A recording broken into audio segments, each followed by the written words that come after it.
Observe o versículo 26 e 27 de forma especial.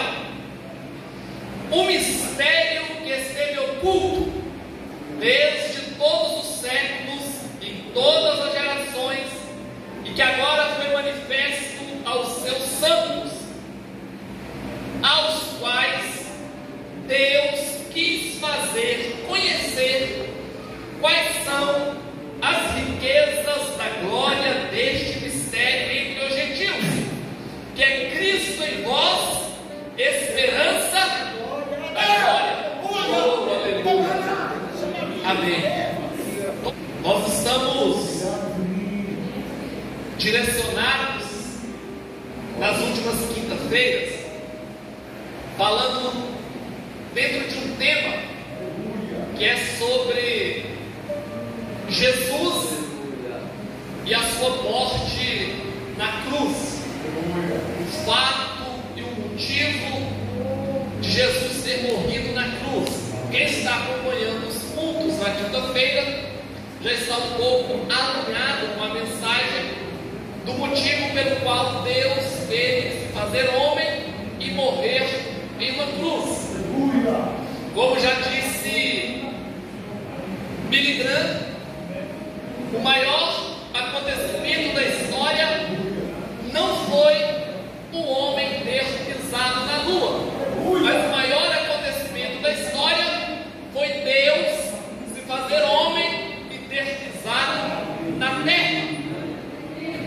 E além de Deus visitar a terra, Deus visita a terra de uma forma misteriosa. Deus se faz homem, o Deus criador de todo o universo, de todas as coisas que existem. Esse Deus, ele vai condescender, ou ele vai descer ao nível de um humano. O Criador se faz criatura. Deus vai tirar as suas vestes reais. Deus vai se despojar do seu poder, da sua glória, da sua beleza. E Deus vai se fazer em forma de um feto humano, dentro de uma virgem. Isso há 2000 anos atrás, nas redondezas de Nazaré. E a partir de então, Deus ganha forma humana, Deus se faz homem, e Deus vem de uma forma tão natural, que Ele se coloca à mercê da sua própria criatura. Imaginem só, Deus se colocar na condição de poder ser julgado pela própria criatura. Esse é o maior acontecimento da história, o fato central que estabiliza a criação, que dá significado à criação.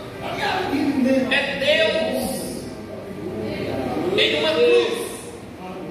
Deus tão grande, tão grande, tão grande, Ele tem que se diminuir a si mesmo para caber em uma cruz.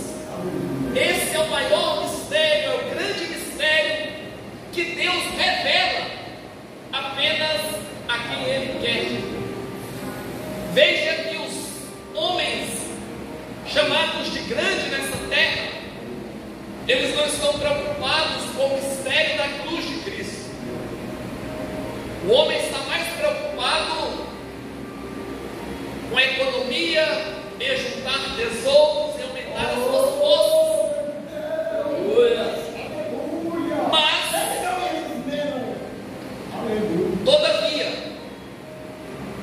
Deus só dará a sua eternidade aos homens que lhe deram o seu tempo presente. Seria muito melhor não nascer, não existir, do que nascer, existir e não ter um encontro com Jesus e conhecer quem Jesus é e o que Ele de fato fez na cruz do Calvário.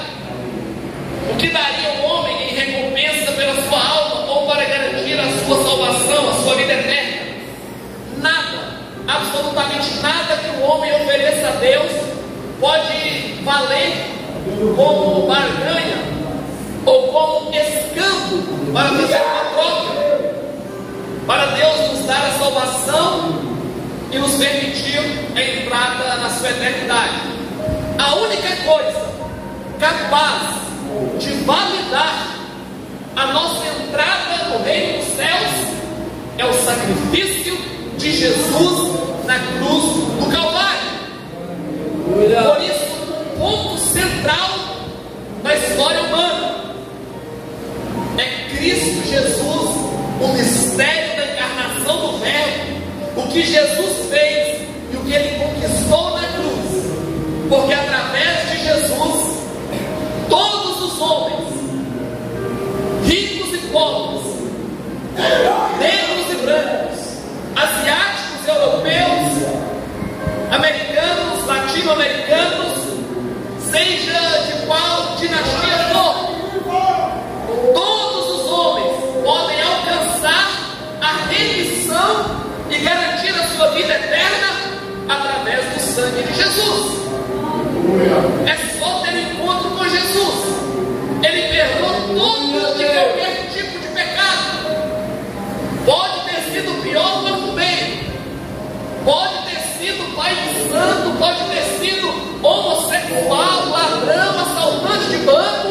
Se arrepender, confessar Jesus, nascer de novo e andar em novidade de vida, há uma garantia de vida eterna para essa pessoa. É uma mensagem escassa dos púlpitos das igrejas. Nós temos falado muito de vitória, de conquistas, o evangelho coach, o evangelho da prosperidade, o evangelho do aqui e agora, do toma lá, da cá, do pega e paga. E nós estamos, quando eu digo nós, eu digo a nível geral, a igreja brasileira, se afastando da mensagem central que é a cruz de Cristo, a maior de todas as mensagens e a mais importante também, porque o próprio Jesus, durante o seu ministério, vai dizer: de que adianta o homem ganhar o mundo inteiro, de que adianta formar nas melhores faculdades, de que adianta falar bem o português e saber dominar também o inglês, de que adianta ter uma cultura vasta e conhecer vários países e vários lugares turísticos, de que adianta ter em sua posse várias escrituras de lotes, casas, fazendas, chácaras, terrenos, mas no final de tudo não ter acesso à vida eterna e padecer eternamente. O objetivo único da igreja maioral é preparar homens e mulheres para adentrar na vida eterna. Mas e a prosperidade? A prosperidade você adquire trabalhando, fazendo uma boa faculdade, se dedicando, sendo um bom profissional, acordando cedo, trabalhando, dando duro na vida. Isso gera prosperidade para o crente, para o ímpio, para o ateu, para a toa, para quem quer que seja.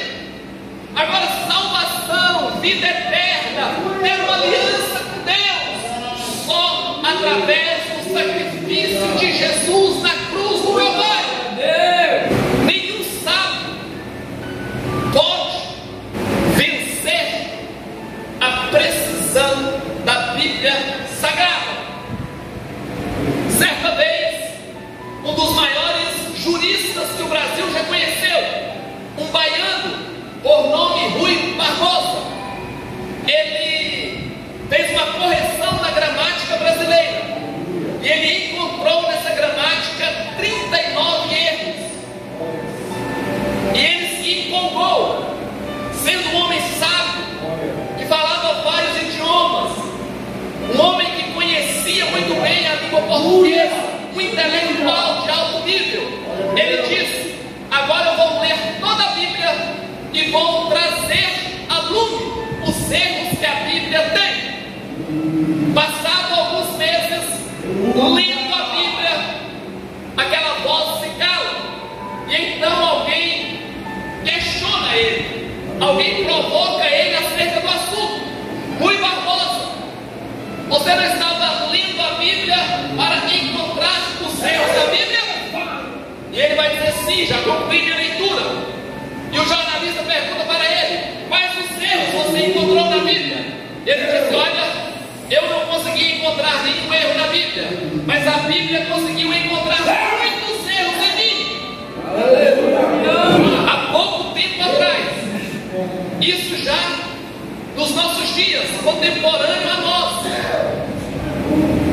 um dos maiores escritores brasileiros, metido a ateu, Augusto Cury, começou a ler a Bíblia apenas para explorar o tema, para fazer os seus livros vendáveis no Brasil, já que o Brasil é um país predominantemente cristão.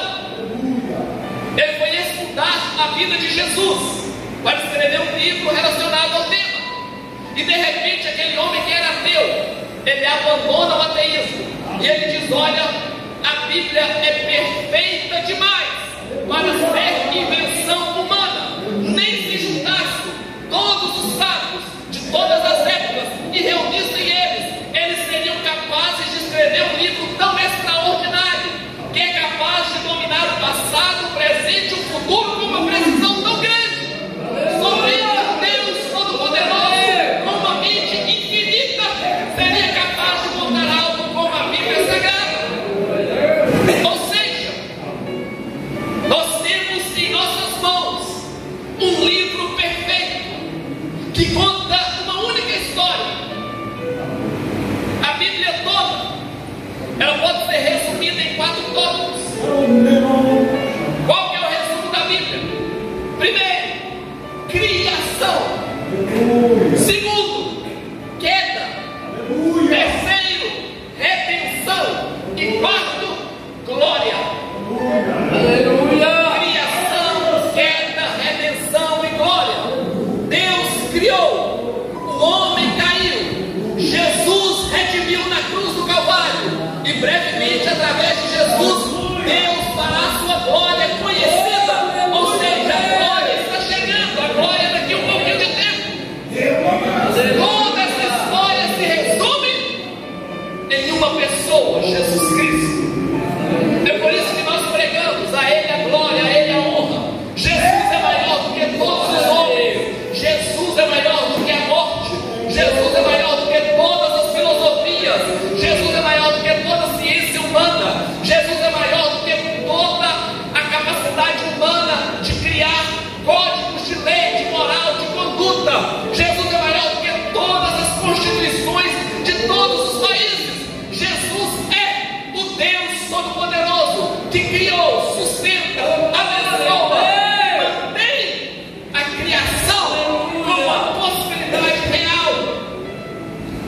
Toda possibilidade está sustentada na pessoa bendita de Jesus. Alguém certa vez disse: e se, criando, é lógico, um cenário hipotético, e se Deus pudesse ser destruído, automaticamente todas as coisas seriam destruídas juntas. Nada pode existir fora de Deus.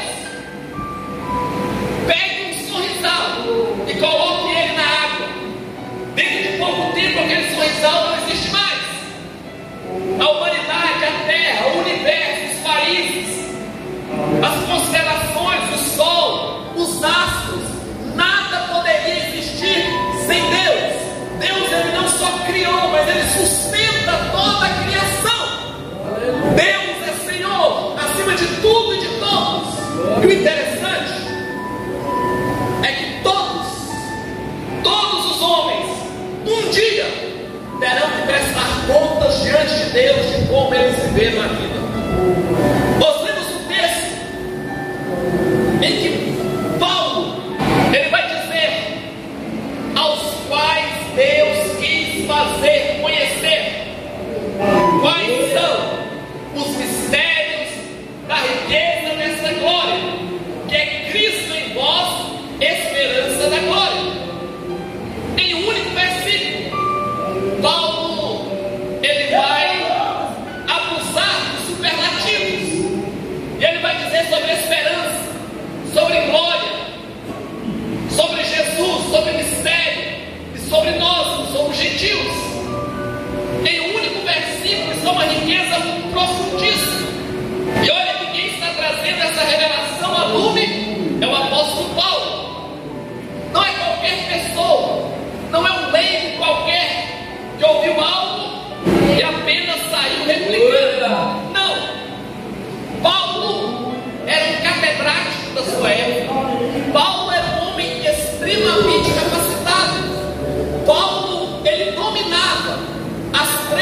culturas da sua época. Paulo dominava a cultura romana, Paulo dominava a cultura judaica, e Paulo dominava também a maior cultura daquela época, que era a cultura grega. Era um homem que falava alguns idiomas. Poucas pessoas eram tão bem preparadas como Paulo, sábio, conhecedor. Paulo, ele tinha um futuro brilhante, aonde ele quisesse ter, qualquer área que ele quisesse, ele se destacaria. Paulo era um homem excepcionalmente dedicado ao que ele fazia. Tudo que ele punha a mão para fazer, ele fazia de forma bem feita. Havia uma palavra que definia muito bem Paulo: ele era extremamente dedicado. Com certeza, ele teria um futuro grandioso. Ele tinha se preparado para isso. Ele tinha estudado aos pés do melhor sábio da época. Tinha se preparado no melhor colégio. Dominava tudo que era necessário para ter uma profissão e para ter um ganho, e para construir uma carreira, e para juntar uma boa quantidade de dinheiro, e para viver uma vida muito boa, usufruindo dos banquetes da vida. Esse era Paulo. Até que um dia ele teve um encontro que mudou a sua vida. Com quem que Paulo se encontrou? Ele tinha um plano de vida, ele tinha uma carreira de vida, ele já tinha planejado tudo, com certeza, na mente dele. Mas um dia ele estava usando o melhor meio de transporte da sua época.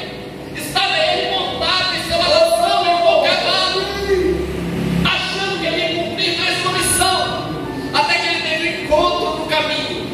Ele se encontrou com aquele que é Deus, se fez homem, morreu na cruz, mas que a morte não pode detê-lo, e que ressuscitou no terceiro dia, e que já tinha subido aos céus, mas que é Senhor do céu e da terra, e que então desceu para visitar Paulo.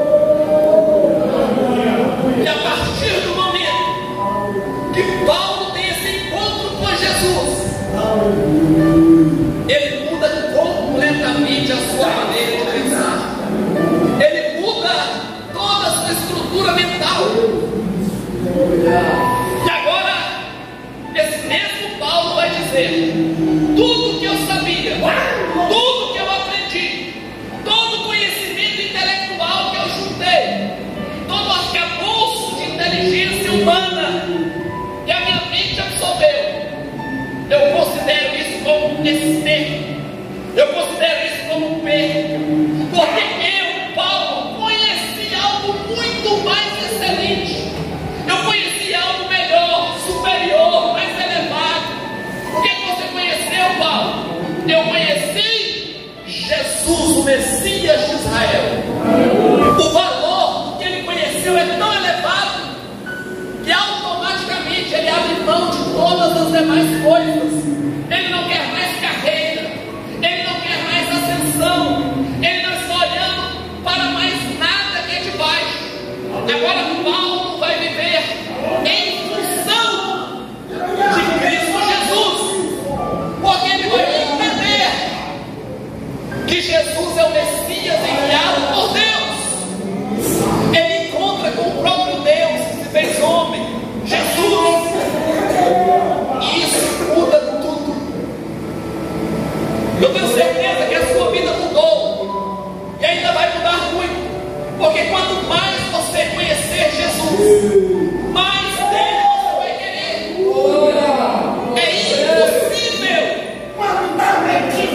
É impossível que qualquer outra experiência na vida te ofereça o que Cristo Jesus vai te oferecer. Paulo experimentou a glória de uma vida dedicada a Jesus. Qual é a diferença? Vamos analisar. Pense bem, Paulo sofreu por quê? Por amor a Cristo. Ele foi perseguido por causa do Evangelho. Mas se você ler o livro de Atos, você vai ver que através de Paulo, Deus fazia coisas extraordinárias. Paulo também expulsou demônios, curou enfermos, anunciou o Evangelho, abriu igrejas. Todo mundo antigo da época do Império Romano, todo mundo até então explorado, foi visitado por Paulo e o Evangelho foi pregado. Paulo fez algo extraordinário, uma vida extremamente dedicada ao céu, à eternidade. E o que ele ganhou em troca? Paulo morreu decapitado. Ele teve o seu pescoço cortado por uma lâmina afiada da espada de um soldado romano. Ele teve o privilégio de ser mártir, morreu pela causa, morreu por Cristo. Aí a pergunta é: aonde está Paulo nesse exato momento? Dentro do paraíso. Ele está com o seu galardão guardado.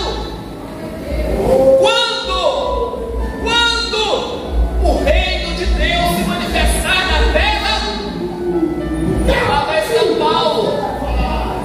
Com certeza, Jesus vai estabelecer um reino nessa terra.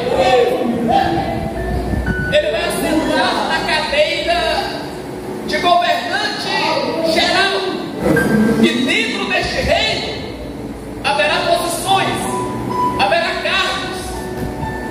E lá estará Paulo, servindo em uma alta posição, primeiro-ministro do reino, eternamente, por todas as eras, por todos os séculos, sem envelhecer, sem ficar doente, sem ser atormentado pela ideia da morte, dentro de um reino eterno e perfeito, governado por Jesus, o Messias. E lá estará Paulo, usufruindo de todo o privilégio que ele conquistou trabalhando pela causa do reino. Privilégio. Os homens brigam, os homens se matam para serem deputados, senadores, governos. Alguns acham que é uma honra inestimável ser presidente da República. Humanamente falando, tem regalias? Tem. Só que isso é transitório, isso é passageiro, demora só um pouquinho de tempo. O homem tem que deixar sua cadeira e ceder para outro. O poder humano, o poder terreno, ele é passageiro, é transitório, ele vai de mão em mão. Sai governo, entra governo, sai governo, entra governo. Mas Deus deu à sua igreja a oportunidade de trabalhar como Paulo pelo reino, de assumir por toda a eternidade. Por quanto tempo? Por toda a eternidade. Pegue um crente semi-analfabeto que conhece pouquíssimas coisas da vida, limitado, ridicularizado, mal sabe falar o português, não conhece nada de gramática, sabe muito pouca coisa. Mas tem um detalhe: foi chamado por Deus, foi escolhido por Deus, confessou a Jesus como seu Salvador, serve a Deus, honra a Deus, ama a Deus, está fundamentado na verdade que é Jesus, o presidente da República, a equipe dele de cerimonial não pode organizar a entrada dele no reino eterno de Deus. Você pega esse crente miserável da vida e através do sangue de Jesus vertido na cruz do Calvário, ele adentrará no reino eterno de Deus. E ele terá uma posição. Que posição é? Não sei, mas Deus vai dar a ele um cargo. Ele vai ter uma função, talvez de primeiro-ministro, talvez de assistente de alguma nação, eu não sei, mas ele vai estar lá por toda a eternidade, por todo o tempo, usufruindo do que Deus criou. Eu estou falando de um trocadilho. Tem homens que estão usufruindo de um poder passageiro, de uma glória passageira, de uma casa passageira. Eu estou falando também de pequenos homens que são crentes, que estão sofrendo na linha de frente da obra, que estão orando, estão jejuando, estão estabelecendo igrejas, estão atrás das almas, anunciando Jesus, estão sofrendo sim, mas daqui um pouco de tempo, a eternidade está reservada a eles. A Bíblia deixa muito claro: ao inferno e a uma Jerusalém, uma cidade eterna. A Bíblia diz, lá em Jeremias, que o nome dos homens que desprezam a Deus, o nome desses homens estão escritos na terra. Existe até uma aplicação de que quando levaram aquela mulher pega em adultério até Jesus, e Jesus estava escrevendo na terra com o seu dedo, Jesus estava escrevendo o nome daqueles homens. Alguns dizem que é o pecado deles, porque o nome deles, segundo a profecia de Jeremias, é escrita na terra. Realmente, os homens que não conhecem a Deus, eles brigam para que os seus nomes sejam escritos na terra, que os seus nomes sejam nobres na terra. E isso é muito bem possível. Tem homens que escreveram o nome dele na terra. Se eu falar de Pelé, todo mundo sabe quem foi ele falando do nascimento. Se nós falarmos de Neymar, quase todo mundo sabe quem é Neymar. Fala de Xuxa, o Brasil todo conhece. Silvio Santos, Faustão, homens nobres, e o nome está na terra, porque não conhecem a Deus, querem construir uma história na terra, fazem qualquer coisa para isso, mentem, roubam, matam, passam por cima de princípios, valores, não se importam com Deus, não se importam com nada, porque querem ser nobres na terra.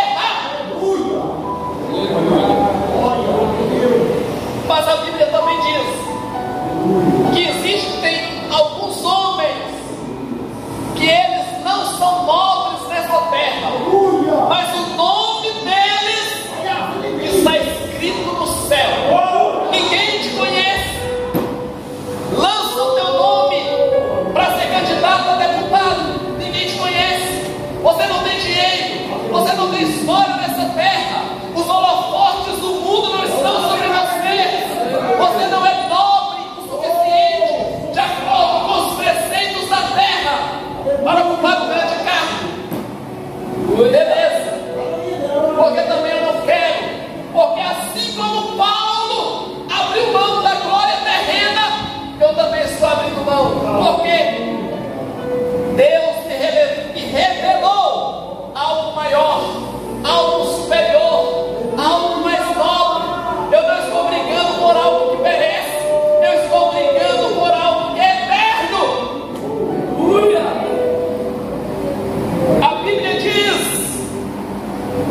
notícia para você.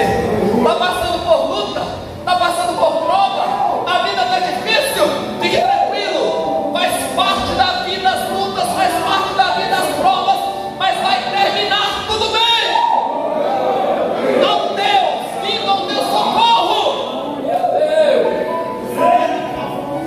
O reino dos céus vai se mudar para a terra. Quem vai governar a terra? Vai haver um bloco econômico entre Rússia, China, países asiáticos muçulmanos? Não. Vai haver um bloco capitalista liderado pelos Estados Unidos da América e vai criar um novo governo mundial? Não. Quem vai governar a terra? O filho de Maria. Faz 2.000 anos que Deus chamou um anjo diante do seu trono. E Deus falou para esse anjo: desce lá em Israel, vai lá em Nazaré, tem uma virgem, diga para essa virgem, ela vai ficar gestante, no ventre dela eu vou gerar uma criança, essa criança é o Salvador do mundo, ela vai se chamar Emanuel, que é Deus conosco, e que também é Deus forte, Pai da eternidade, Príncipe da paz, Conselheiro e maravilhoso. O mundo vai conhecer Ele como Jesus. Ele vai libertar o mundo dos seus pecados. E aí o anjo vem em missão, e o anjo fala tudo isso para Maria, mas o anjo fala algo muito interessante. O anjo diz para Maria, da parte de Deus: essa criança que você está gerando no teu ventre, ela vai reinar para sempre. O anjo não diz ela vai reinar por algum tempo, não é por algum tempo, ela vai reinar para sempre. Nós não somos crentes porque nós somos intelectualmente alienados, não. Nós não somos crentes porque o pastor Flávio nos fez uma proposta e nos seduziu, não. Nós não somos crentes porque nós estamos fazendo uma campanha para Deus abrir uma porta de emprego e prosperarmos na terra, não. Nós somos crentes porque nós queremos garantir a nossa entrada no reino eterno de Deus. Nós somos crentes porque nós amamos a Deus acima deste mundo. Nós somos crentes para garantir vitória sobre a morte. Ainda que eu morra, ainda que eu seja enterrado em um cemitério qualquer, o Deus a quem eu estou servindo, Jesus, quando Ele vier e Ele estabelecer o seu reino nessa terra, Ele vai me ressuscitar, Ele vai me devolver a vida, Ele vai me dar um corpo novo, e eu vou reinar com Ele para sempre. Nem a morte pode impedir um seguidor de Jesus de adentrar no reino eterno de Deus. O que impede o homem de adentrar no reino de Deus? Pecado, desobediência, prostituição, cachaça, droga, idolatria, rebeldia, feitiçaria, macumbaria, homens carnais que não amam a Deus, que amam o dinheiro, que amam as forças terrenas e que não querem Deus, que viram as costas para Deus e que acham que o Deus deles é o dinheiro. Quantos bilionários não morreram e estão com seus corpos retidos no cemitério? E o pior de tudo, a alma está no inferno, aguardando o julgamento de Deus. Por que eles estão no inferno? Porque viveram desprezando a Deus, não quiseram Deus, amaram mais o presente século e as suas possibilidades, conquistaram posses, conquistaram coisas grandes, humanamente falando, construíram impérios, alguns foram faraós,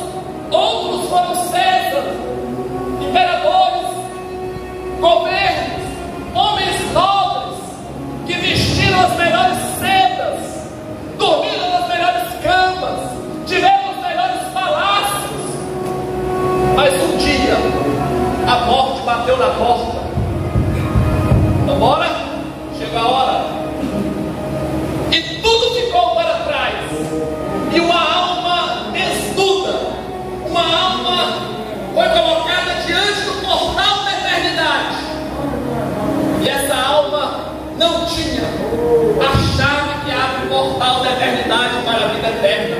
Que chave é essa? Jesus de Nazaré. Jesus de Nazaré. Mas eu falo inglês, eu falo francês, eu tenho tantos diplomas, eu tenho dólar, ouro, joias, diamantes, eu tenho tanta coisa para oferecer, me deixa lembrar da eternidade. Se o nome não estiver escrito no livro da vida, não entra. Isso é muito sério, como disse o pastor Flávio. A Bíblia diz que se o nome não for achado escrito no livro da vida, não tem parte com ele no reino dele. O teu nome pode ser achado escrito na lista de aprovação de um vestibular. O teu nome pode ser achado escrito no diploma de uma faculdade, de uma placa de inauguração de uma obra. O teu nome pode ser achado escrito em qualquer lugar dessa terra. Foi nobre, foi rico, foi um homem abastado de conhecimento, fama, riqueza e dinheiro. Mas se o nome não estiver escrito no livro da vida, não tem parte com o Senhor no reino dele. Esse é o mistério. Qual que é o mistério? Cristo Jesus, o Salvador de todos os homens. Deus quis desenvolver um projeto, e nesse projeto a pedra de sustentação, o meio de salvação é único, é exclusivo, é Jesus de Nazaré. Aleluia.